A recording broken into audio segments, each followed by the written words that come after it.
Hey guys, happy March! So we're nearing the end of the first quarter this year and so much more will continue to happen. With that said, it's important you hear what we're going to talk about today. Because if for some of us, 2023 is just beginning, or you're just getting your momentum, and with progress or intent to progress comes all sorts of obstacles, and a big chunk of those may be rejection. Kaya for this break time, we'll shed some light on handling rejections. But before that, if this is one of your first time listening to this podcast, welcome to Break Time with Beanie, where we talk about anything and everything under the sun and below the moon. Feel free to browse through my episodes dahil I'm proud to say that I have a lot of episodes na under this podcast. Pero, ayun, going back tayo sa topic na to, I personally believe that if you don't deal with handling rejection, it will deal with you. Personally, I've had a lot of these moments in my life, which I'll share some later. And I guess a younger me would have been thankful if I've known how to deal sa mga rejections ko na to earlier in life. Because, we all deal with all kinds of rejections. Hindi lang ito yung rejection sa crush mo na binigyan mo ng handwritten letter sa intermediate paper na may Graham balls and sasabihin niyang study first pero a few weeks later may jowa ng pogi. I don't know if it's just too much slice of life anime or what, pero ayun. Rejection comes in all shapes and sizes, in all forms. It may come in the shape of your thesis na pinaghirapan nyo at ng mga kaklase mo na binasura lang pala ng prof nyo na hindi naman nagtuturo. Charot. Or even yung in-applyan mong school na hindi ka tinanggap kahit dream school mo na yon.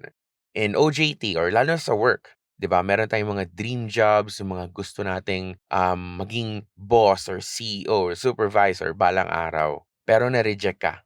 So you settle for your second dream job, you try it. Kaso hindi nagsettle sa yung company na yon. And you get to your third, you get to your fourth, you get to your fifth option, and puro rejection pa rin. Puro, we appreciate your interest in the position. However, back ganun, edi wow, close email, ayaw mo nang basahin.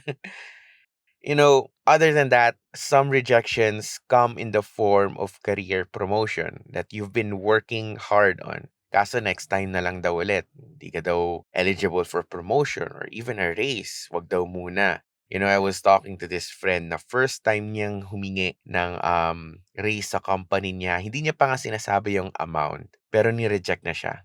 Parang sabi, wala pa daw eh. Hindi pa siya bibigyan ng raise. Parang na-reach niya na daw yung cap niya in those other flowery words. Pero yung isang kasabayan niya na ilang years pa lang nag-work, parang kapantay niya na ng salary. So, it's still a form of rejection.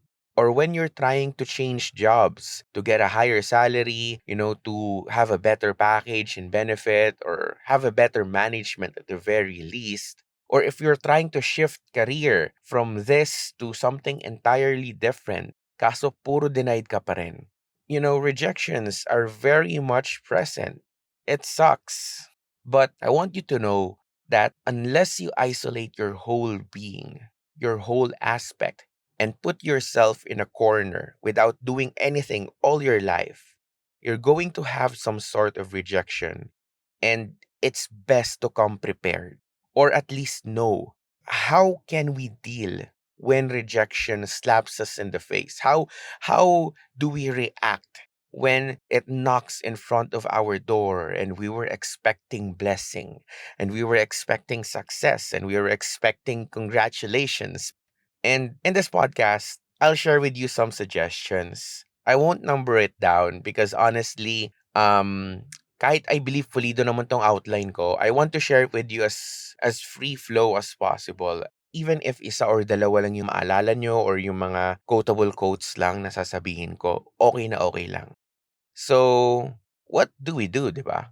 When rejection comes in our way, how do we deal with it? First thing I highly suggest you do is don't take rejections personally. Most of the rejections you've got or you're getting isn't an all out attack to you.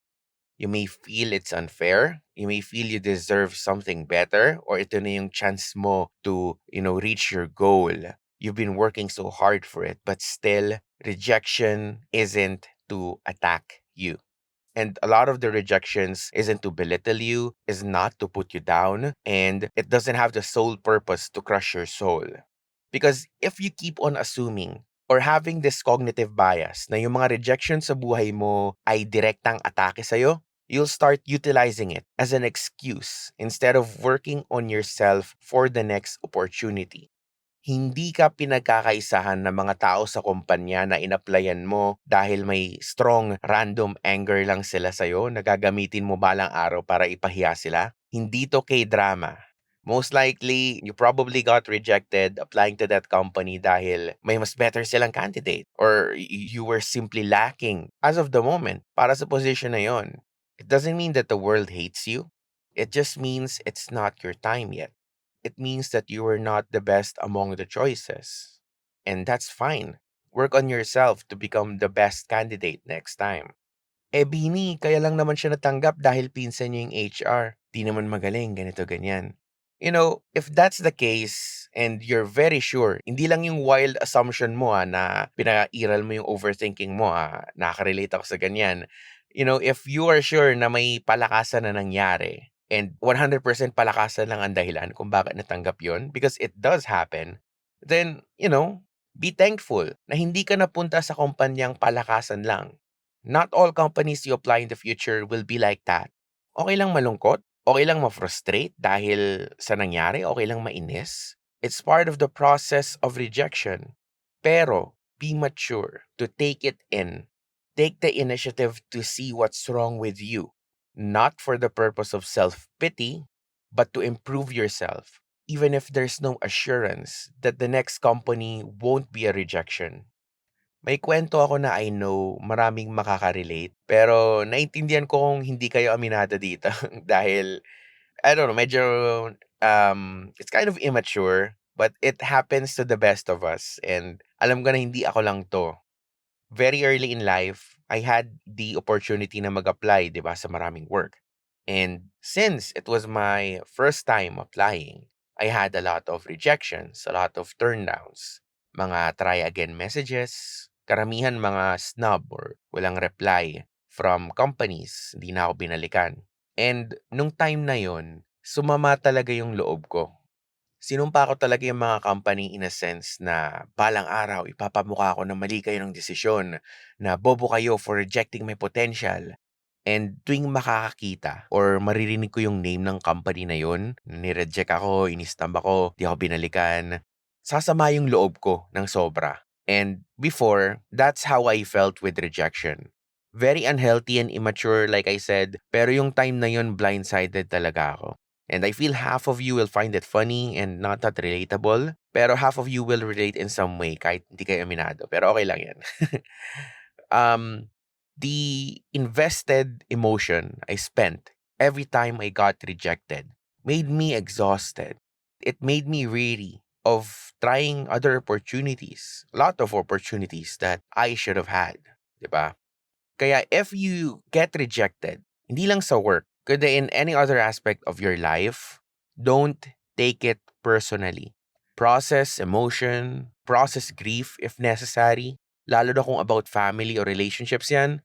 But remember that it's part of life. And also that second thing I want to share with you, rejections are opportunities. I'm not saying it's not gonna suck or hurt or keep you up at night or leave you restless at times. Rejection does that even to the best of us, like I said. Pero rejection is not just that. Akala natin kapag sinabing rejection, sobrang negative thing na siya agad. Pero rejection gives us a chance to grow.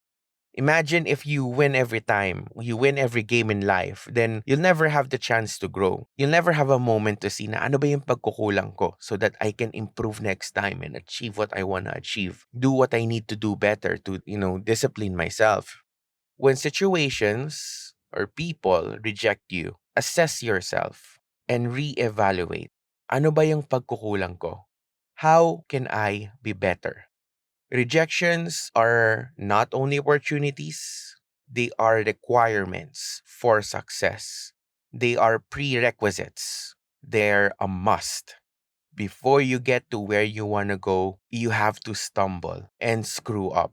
But believe na itong mga rejections mo is part of something much bigger.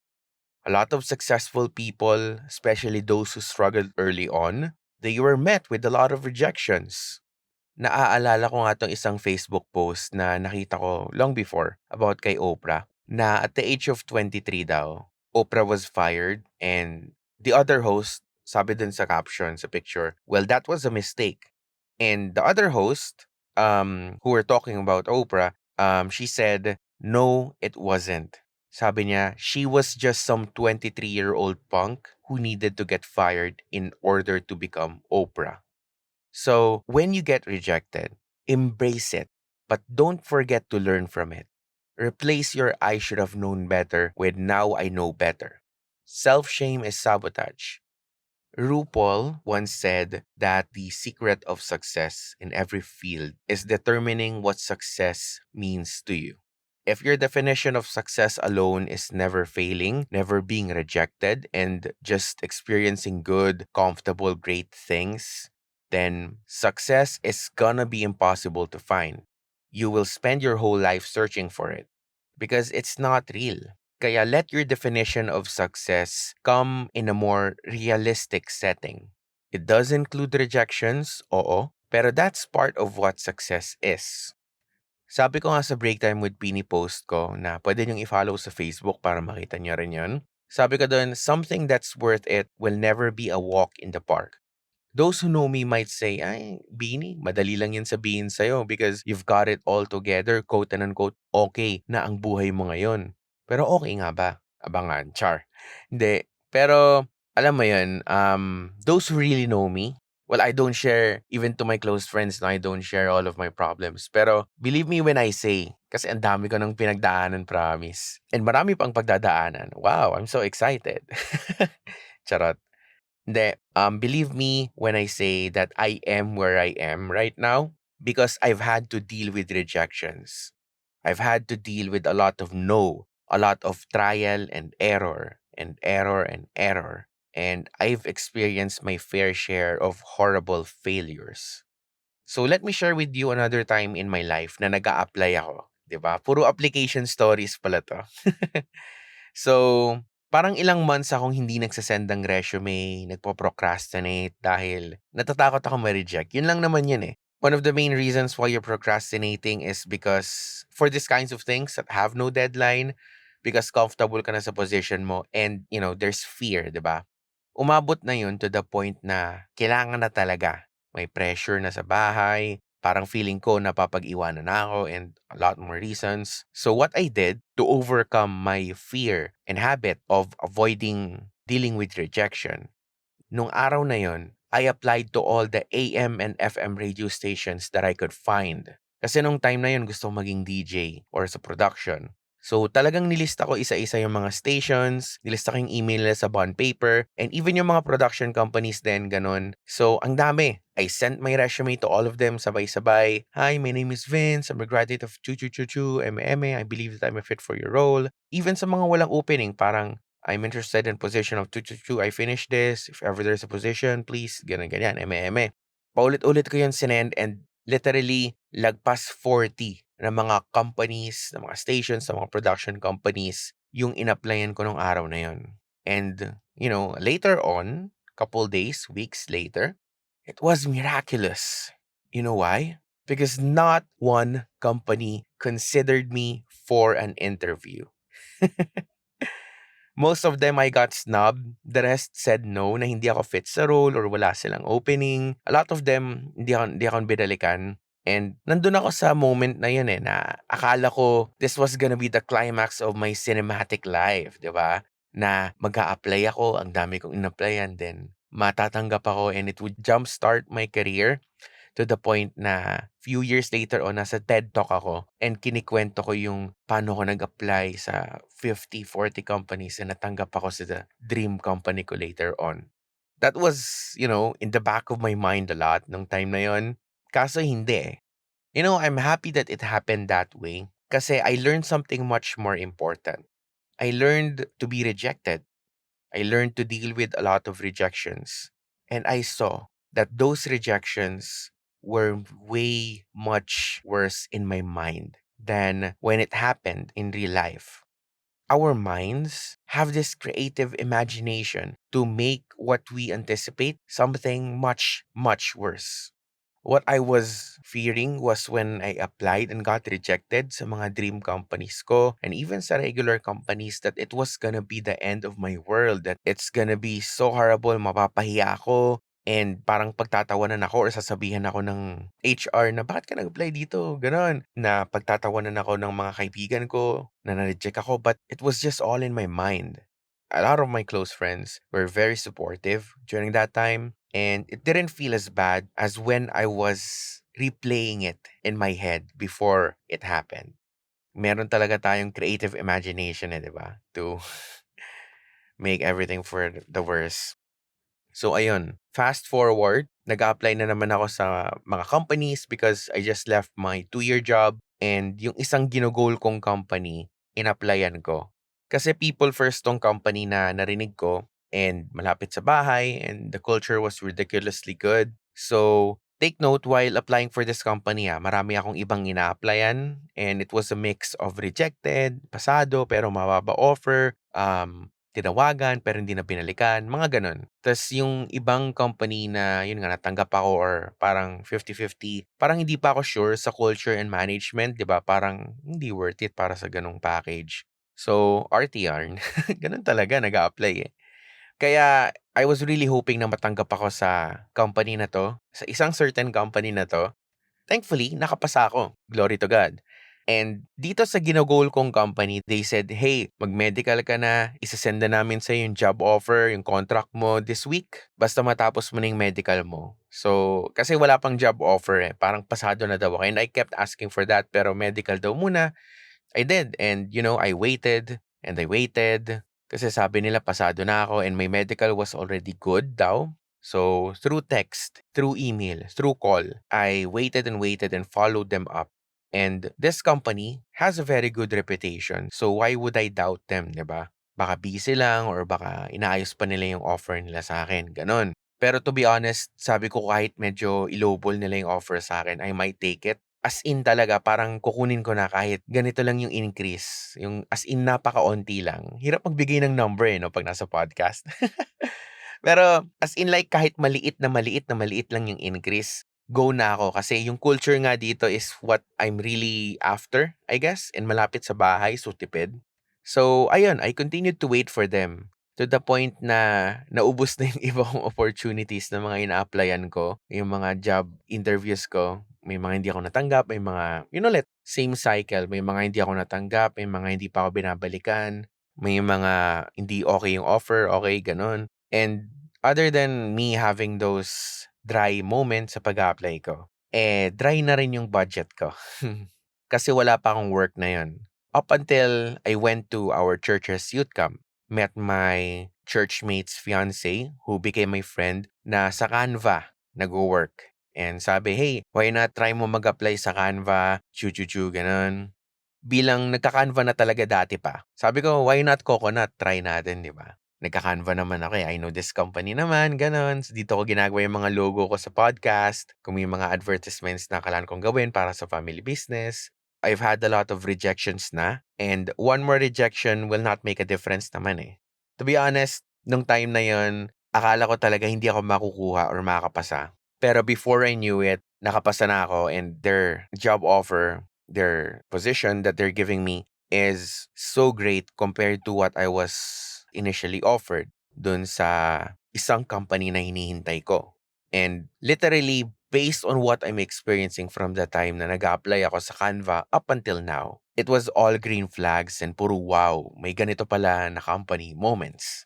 I cannot help but imagine and sabi rin ng mama ko na, alam mo, buti hindi ka natanggap or buti hindi ka pinatawag doon sa isang company. Yung hinihintay ko na hanggang ngayon, hindi pa rin nag-email ko ano nangyari na sa status. Pero they did, fun fact, they did call me a few weeks later, nasa Canva na ako noon. Pero weirdly enough, they were saying na eligible ako to apply for another account another part of their company, parang ang weird lang kasi they did not address the elephant in the room. Or maybe they did not know. So regardless, alam mo yun, sabi ng mama ko, buti hindi ka nila tinawagan nung time na wala ka pa sa Canva or hindi ka pa pasado sa Canva. Kumbaga, yung indirect rejection ng company na yun, it served a purpose. Because, yun nga, sabi ko, I wouldn't be in Canva if, the other company already said, yes, we're going to take you in. Okay na medical mo, go ka na. Hindi ako mag-a-apply sa Canva nun. Kasi medyo malayo yung gap, yung hinintay ko. Kasi marunong ako maghintay. Char, hugot.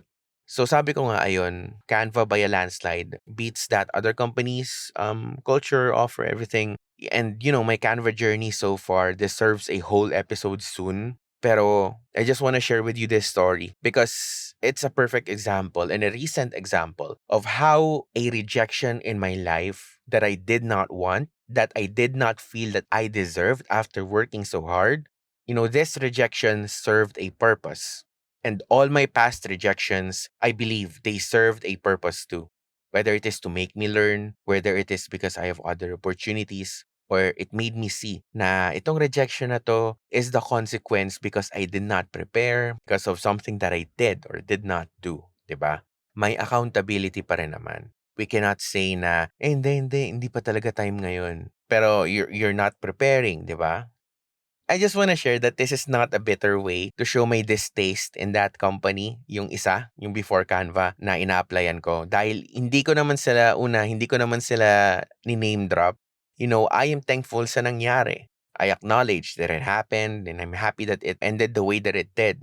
Some people ask me kasi na, uy, parang ang sama naman ng loob mo. Ang detalyado mo magkwento. Ganoon naman talaga ako magkwento. And hindi, wala talaga. Parang I remember that story because it's a perfect example of how I dealt with rejection, of how rejection was an opportunity for me. And also, I remember it as an experience para i-share sa iba and how I'm sharing it to this podcast. This is not to flex what I have as well dahil marami akong kakilala na mas maganda ang status ng buhay nila and kitang-kita na mas blessed sila because they've pushed through their past rejections. Pero podcast ka to syempre, ako yung bida. The joke lang. Hindi, podcast ka to syempre, di ba? Ano pa bang kwento ikikwento natin dito maliban sa akin? Unless, very soon we have a guest, di ba? Very soon. Even this podcast nga, itong pagpo-podcast ko, itong 30th episode ko, before, I had the guts, the creativity, the perseverance to start this and see this through up until so many episodes. I got rejected at other created hobbies that I tried. So, isang nobela yung pag-iisa-isa ko pero ang dami kong tinry bago itong podcast na to before I found somehow my own definition of success for this podcast, which we have over 1,000 plus listens na rather sa mga episodes and 30th episode na nga, which uulitin ko pa 30 times kasi nakakatuwa lang talaga na ang dami na nating ang dami na. Parang wala, I don't know. Ngayon lang nagsisink in habang nagpo-podcast. Wow! Wala sa outline. Hindi, honestly, ngayon lang nagsisink in na parang, uy, ang dami ko ng episode, ganun. And it's just so amazing, And speaking of 30, yes, na-insert. Yeah, I want to share with you this verse. Nilagay ko talaga to dito. Ngayon ko lang na-realize na this is the 30th chapter of Psalms in verse 5. There may be pain in the night, but joy comes in the morning. Yeah, rejection hurts, and it's human nature to often run away from it or deal with rejection as seldom as possible. But you've got to deal with it because the reward is greater than the risk, and life is not designed to be against you all the time, every time. Kung may gabi, meron ding umaga. And sabi nga dun sa verse, if may sakit, may puot, may masamang pangyayari, meron din naman maging mabuti. Joy will come in the morning. So be ready to be rejected. Accept it and see that it is what it is. Don't take it personally, but take it as an opportunity. Your time will come. Your moment will soon follow. The stage will be set and the floor is all yours in due time.